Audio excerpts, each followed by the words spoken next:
আসসালামু আলাইকুম রহমতুল্লাহি ওবরকাতুহু।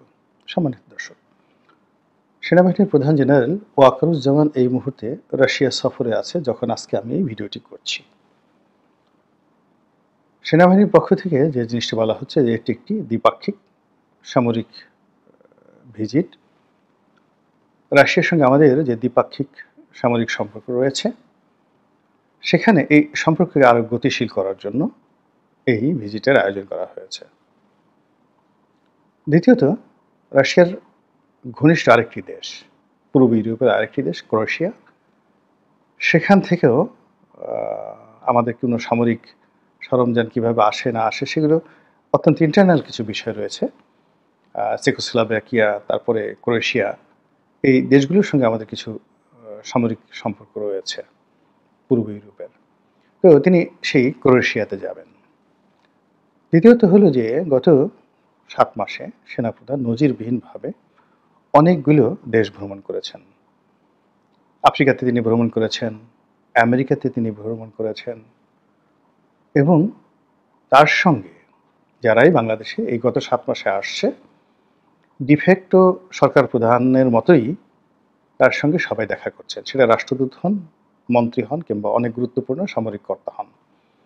আবার এমনও হয় যে বিদেশ থেকে অনেক কর্মকর্তা যারা সরকারের কোনো সচিবের সঙ্গে আলোচনা করেন না, ডক্টর মোহাম্মদ ইউনূসের সঙ্গে আলোচনা করেন না, সরাসরি এসে সেনাপ্রধানের সঙ্গে আলোচনা করে বৈঠক করে তারা আবার চলে যান। আবার বিশ্বের পরাক্রমশালী অনেক দেশের সেনাপ্রধান থেকে শুরু করে অনেক গুরুত্বপূর্ণ ব্যক্তি টেলিফোনে জেনারেল ওয়াকারুজ্জামানের সঙ্গে কথাবার্তা বলেন। তো এগুলো নিয়ে কানা ঘুষা হয়, এগুলো নিয়ে বিভিন্ন রকম সন্দেহ তৈরি হয় এবং এগুলো নিয়ে নানা রকম আলোচনা সমালোচনা তৈরি হয়। দ্বিতীয়ত, আমরা জানি যে এই মুহূর্তে বাংলাদেশে দুটো বলয় কাজ করছে, সেনাপ্রধান এবং বঙ্গভবন। এটি একটি বলয় যা কিনা ডক্টর মোহাম্মদ ইউনূসের যারা পক্ষর লোক তাদের বক্তব্য যে এখানে ভারতের একটা প্রভাব আছে, শেখ হাসিনার একটা চক্রান্ত আছে, আওয়ামী লীগের একটা সংযোগ আছে, নানা রকম কথাবার্তা। আর যারা জেনারেল ওয়াকার সম্পর্কে জানেন তাদের বক্তব্য হলো যে না, তিনি নিপাট একজন ভদ্রলোক, নির্লোভ একজন ভদ্রলোক, তার টাকা পয়সার প্রতি লোভ লালসা কামনা বাসনা কখনোই ছিল না, একেবারেই একজন জেন্টলম্যান, ভদ্রলোক মানুষ। তার যদি লোভ থাকতো তাহলে ডক্টর ইউনূসকে তার ক্ষমতায় বসানোর দরকার ছিল না। তিনি সামরিক শাসন জারি করতে পারতেন, নিজেই ক্ষমতা দখল করতে পারতেন কিংবা তার পছন্দের মানুষকে তিনি প্রধান উপদেষ্টা বানাতে পারতেন। ওইরকম পরিস্থিতি আগস্ট মাসের 5 তারিখ থেকে একেবারে আগস্ট মাসের 8 তারিখ পর্যন্ত ছিল। তো তিনি সেটা করেননি। আবার এই গত কয়েক মাসে তার ক্ষমতা গ্রহণ করার, ক্ষমতা লাভ করার এরকম কোনো নমুনা আমরা দেখিনি। আবার রূঢ় বাস্তবতা হলো যে আমরা বিভিন্ন রকম কানাঘুষা করছি, সন্দেহ করছি, কিন্তু বাস্তবতা হলো যে ডক্টর মোহাম্মদ ইউনূসের সঙ্গে এবং জেনারেল ওয়াকারুজ্জামান সাহেবের সঙ্গে দৃশ্যত কোনো খারাপ সম্পর্ক বা খারাপ সম্পর্কের নজির এখন পর্যন্ত আমরা দেখিনি। দুজনের মধ্যে যেটা ফর্মাল রিলেশন সেটা রয়েছে, যেটি ক্যান্টনমেন্টে যে বার্ষিক অনুষ্ঠান হয় সেনা দিবস, সেখানে সবাই গেছেন, বেগম খালেদা জিয়া গেছেন, ডক্টর মোহাম্মদ ইউনূস গেছেন, পর্যাপ্ত সম্মান তাদেরকে দেখানো হয়েছে।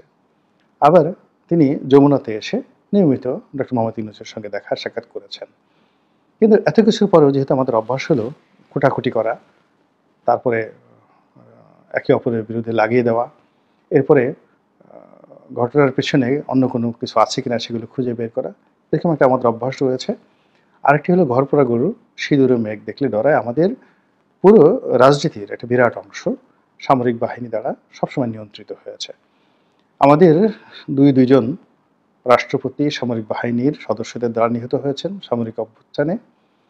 এরপর সামরিক বাহিনী নামে বেনামে আমাদের দেশে দীর্ঘদিন শাসন করেছে। মার্শাল ল 3বার বলতে গেলে মার্শাল ল এর কবলে আমরা পড়েছি বঙ্গবন্ধু হত্যাকাণ্ডের পরে, এরশাদ সাহেবের জমানাতে এবং 1/11-এর সময়। তো কাজেই আরেকটি সামরিক শাসন আসতে পারে, সামরিক কর্তারা ক্ষমতা দখল করতে পারে, এইরকম ভয় না পাওয়াটা বোকামি, এটাই স্বাভাবিক। দ্বিতীয়ত, আমরা ডক্টর মোহাম্মদ ইউনূসের সরকারের কাছে যে বিষয়গুলো আশা করেছিলাম, তাদের যে সফলতা কামনা করেছিলাম, আইন শৃঙ্খলা থেকে শুরু করে অন্যান্য যে বিষয়গুলোতে আমরা আশাবাদী হওয়ার চেষ্টা করেছিলাম, সেখানে ক্রমশ হতাশা, নৈরাশ্যবাদিতা ভর করেছে। দ্বিতীয়ত, যে সকল রাজনৈতিক শক্তি সম্পর্কে আমরা ধারণা করেছিলাম যে তারা দীর্ঘদিন মজলুম ছিল, তাদের চরিত্র এখন ভালো হয়েছে এবং যাকে বলা হয় আগামীতে তারা যদি ক্ষমতায় আসে অপকর্ম করবে না। কিন্তু মানুষের চরিত্র এমন যে মানুষ কিয়ামতের ময়দানে স্বয়ং আল্লাহর সামনে দাঁড়িয়ে মিথ্যা কথা বলবে, সরাসরি অস্বীকার করে বলবে, আল্লাহর সামনে গিয়ে বলবে আমি এই কাজ করিনি।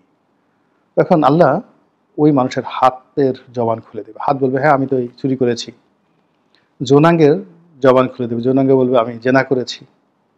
প্রতিটি যৌনাঙ্গ থেকে পুজ রক্ত বের হয়ে সাক্ষ্য বহন করবে যে এখানে এই কুকর্মগুলো হয়েছে, কিন্তু তারপরও তারা স্বীকার করবেন। এটা হলো মানুষের চরিত্র। তো সেই দিক থেকে বাংলাদেশে যারা গত সেই 1/11 থেকে আজ পর্যন্ত মজলুম ছিলেন, জুলুম অত্যাচারের শিকার হয়েছেন, তাদের সম্পর্কে আমাদের যে চিন্তা চেতনা এটা রিভার্স হয়ে পড়েছে। আমরা আশাহত হয়েছি। এখন যে মব হচ্ছে, জুলুম হচ্ছে, অত্যাচার হচ্ছে, এটি আমাদের সহ্যের সীমা ছাড়িয়ে যাচ্ছে। ফলে প্রচলিত রাজনীতি নিয়ে আমরা আশাবাদ ব্যক্ত করতে পারছি না যে একটা নির্বাচন হয়ে গেলে, মন্ত্রী এমপি হয়ে গেলে, একটি দল ক্ষমতায় এলে বা একাধিক দল ক্ষমতায় এলে, একটা পার্লামেন্ট গঠিত হলে, অমুকে প্রধানমন্ত্রী হলে বাংলাদেশে যে দুধ এবং মধুর নহর প্রবাহিত হবে আমরা বলতে পারছি না। একদিকে ডক্টর মোহাম্মদ ইউনূসের ব্যর্থতা, অন্যদিকে তার যে বিকল্প নির্বাচন, সেখানে আলটিমেটলি যে অশনির সংকট শুরু হয়ে গেছে, সেই অশনির সংকেত দেখে মনে হচ্ছে যে জমানা আগামীতে যদি এইভাবে আসে তাহলে আওয়ামী লীগের জমানার চেয়ে ভীষণ রকম খারাপ হবে। ফলে মানুষ রিলিফ চাচ্ছে, তারা একটা কঠোর শাসন চাচ্ছে। আমাদের দেশে আইয়ুব খানের যে শাসন আমরা পড়েছি আর যারা দেখেছেন তারা জানেন, ইট ওয়াজ মাস অ্যাকসেপ্টেড। মানুষ মাথায় করে নেচেছিল। মানে 1951 থেকে 57 পর্যন্ত যে দুরবস্থা পূর্ব পাকিস্তান এবং পশ্চিম পাকিস্তানে গিয়েছে, সব ক্ষেত্রে মানুষ পাগল হয়ে গেছিল যে সমাজে একটা স্ট্যাবিলিটি আসুক এই জন্যে। ফলে কী হলো, যখন মার্শাল ল জারি হলো পুরো পাকিস্তানে আনন্দের বন্যা বয়ে গেল। এবং রেসকোর্স ময়দানে, যখন ঢাকা রেসকোর্স ময়দানে আইয়ুব খান এলেন, এখানে যে জনসমাবেশ হয়েছিল এখন পর্যন্ত বাংলাদেশের ইতিহাসে এত বড় জমায়েত আর হয়নি টিল নাও। এক। 2 নম্বর হলো সেখানে যারা ভাষণ দিয়েছিলেন তার মধ্যে সবার শেষে ভাষণ দিলেন যাকে বলে আইয়ুব খান। তার চেহারা দেখে, কথা শুনে, তার ব্যক্তিত্ব দেখে সবাই এক বাক্যে বলেছিলেন যে রাজা তো এমনই হওয়া উচিত, এই রুখের হাতেই রাজত্ব নিরাপদ। ফলে তিনি কিন্তু 68 প্রায় 10টি বছর একটি অবিস্মরণীয় শাসন ব্যবস্থা তিনি উপহার দিয়েছিলেন, একেবারে 57 থেকে 68 পর্যন্ত। 69-এর গণ অভ্যুত্থান না হলে কি হতো সেটা আলাদা কথা। ইট ওয়াজ এ পলিটিক্যাল ব্লান্ডার। এটা পাকিস্তানে যারা লোকজন তারা ভুল করেছিলেন, যাকে নিয়ে। তো এখন এই যে বাংলাদেশে শেখ হাসিনার জমানাতে লুটপাট, ব্যাংক লুট, তারপর শেয়ার মার্কেট লুট, এরপর অলিগার শ্রেণী তৈরি, এ সকলের বিরুদ্ধে যুদ্ধ করে আমরা শেখ হাসিনাকে হটিয়ে ডক্টর মোহাম্মদ ইউনূসকে আনলাম। এনে কী পেলাম? এখানে আমরা পেলাম সেন্ট মার্টিনে যাওয়া যাবে না, এখানে আমরা পেলাম মব হবে, এখানে আমরা পেলাম ওটা হবে এটা হবে। মানে ওনাকে বিশ্বাস করা যায় বা এই সরকারকে বিশ্বাস করা যায়, আস্থায় নেওয়া যায়, বুকে জড়িয়ে ধরা যায়, মাথায় করে নাচা যায়, কোলে নেওয়া যায়, এইরকম কোনো জিনিসই ডক্টর মোহাম্মদ ইউনূস দ্বারা এবং তার লোকজন দ্বারা হচ্ছে না। Not a single one. মনে হয় এরা অনেক দূরের মানুষ, অন্য গ্রহ থেকে আমাদের কাছে এসেছেন, এদেরকে ধরাও যাবে না, ছোঁয়াও যাবে না, এদেরকে নিয়ে কথা বলা যাবে না।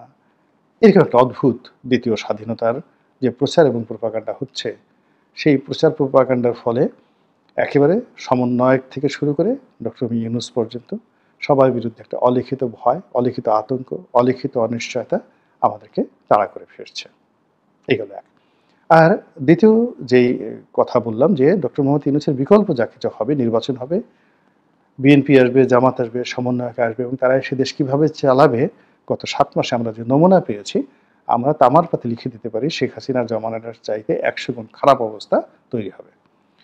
এর ফলে হয় কি, মানুষ পরিবর্তন চাচ্ছে, একটা শক্ত কিছু চাচ্ছে, স্টিম রোলার চাচ্ছে, এবং একই অবস্থা কিন্তু জাস্টিস সাত্তারের সময় হয়েছিল এবং এরশাদকেও কিন্তু মানুষ গ্রহণ করেছিল, ভীষণভাবে গ্রহণ করেছিল। খুশির বন্যা কল্পনা করতে পারবেন না সেই সময়টাতে এরশাদ আসার পরে যা হয়েছিল।